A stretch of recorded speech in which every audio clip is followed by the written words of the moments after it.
أشرقت نفسي بنور من فؤادي حينما رددت يا رب العباد وانتشت روحي وصار الدمع يجري. Assalamualaikum warahmatullahi wabarakatuh. Anak-anakku yang soleh dan juga solehah. Pada pertemuan kali ini kita akan membahas tentang kandungan surat At-Tin. Di minggu kemarin kita sudah belajar cara membaca Quran surat At-Tin dan juga mengetahui berbagai macam ataupun pengertian daripada ilmu tajwidnya. Mari kita sama-sama baca Quran surat At-Tin.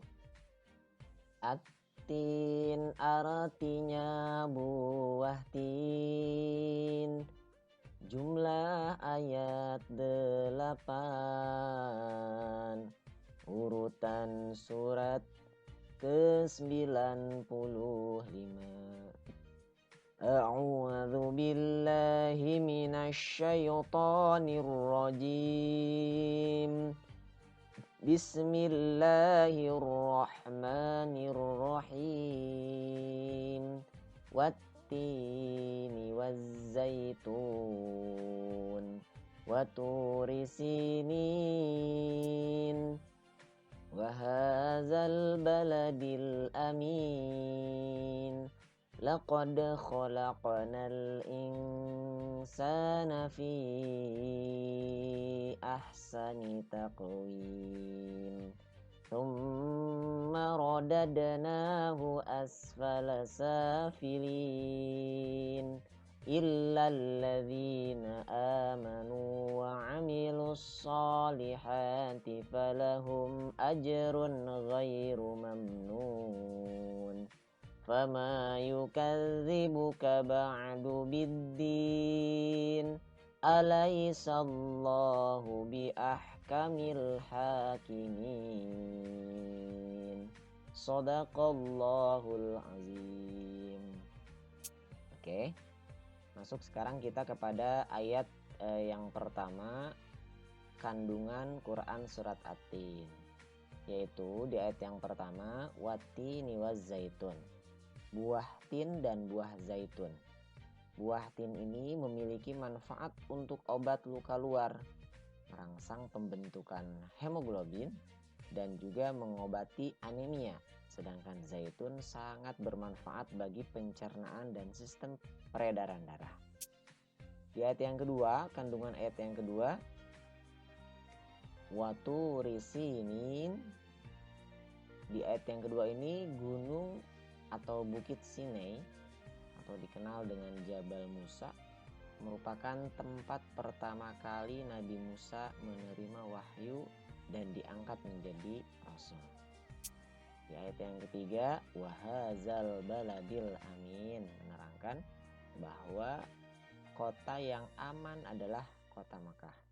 Kota Makkah disebut sebagai Ummul Qura dan tanah ataupun negeri yang aman, negeri yang jauh dari berbagai bencana. Di ayat yang keempat, Allah Subhanahu wa taala menciptakan manusia dalam bentuk yang sebaik-baiknya. Jasmaniah dan rohaniahnya seimbang.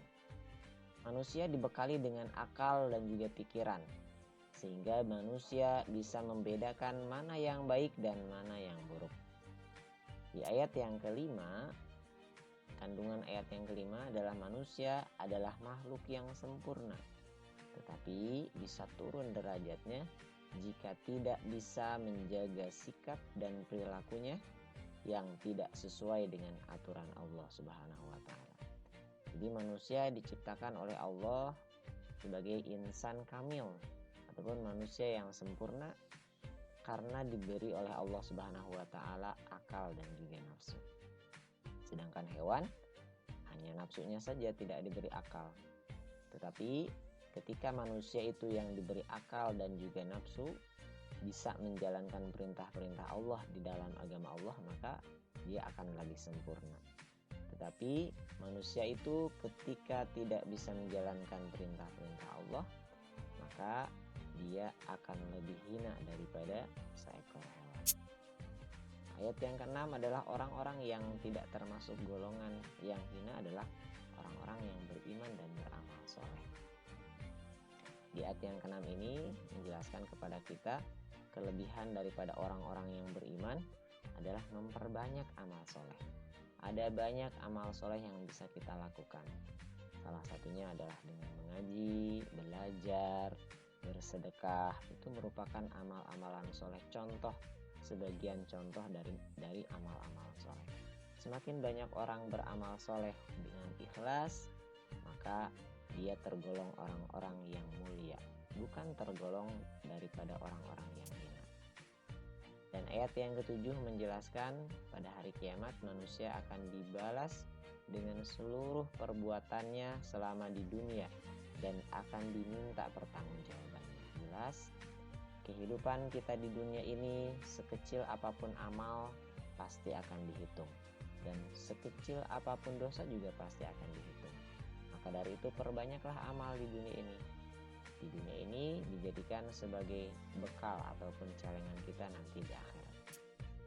Di ayat yang ke-8, Allah Subhanahu wa taala adalah sebaik-baiknya hakim. Allah Subhanahu wa taala akan memberikan hukuman bagi manusia yang berbuat dosa dan akan memberi kenikmatan kepada manusia yang taat dan menjalankan perintah Allah Subhanahu wa taala.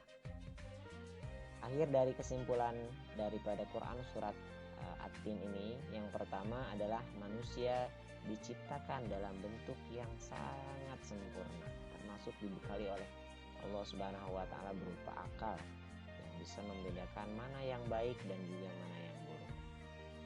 Tapi terkadang manusia malah menggugu nafsunya.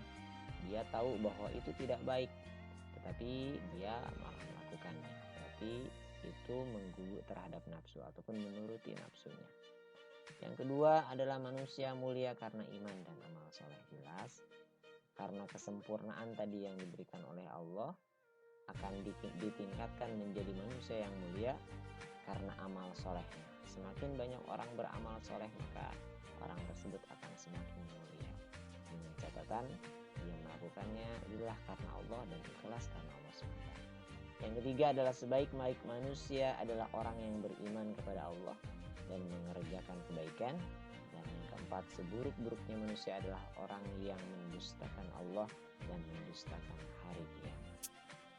Nah, maka dari itu marilah kita sama-sama memperbanyak amal soleh dan menjadi manusia yang sesungguhnya, manusia yang berhubungan baik dengan Sang Khalik dan juga manusia yang berhubungan baik dengan Sang Khalik. Terima kasih banyak anak-anakku yang soleh dan juga cerdas. Mudah-mudahan ilmunya bisa diserap dengan baik dan kita semua tergolong terhadap manusia yang dicintai Allah dan manusia yang bermanfaat. Terima kasih. Wallahul muwaffiq ila aqwamit thoriq. Wassalamualaikum warahmatullahi wabarakatuh.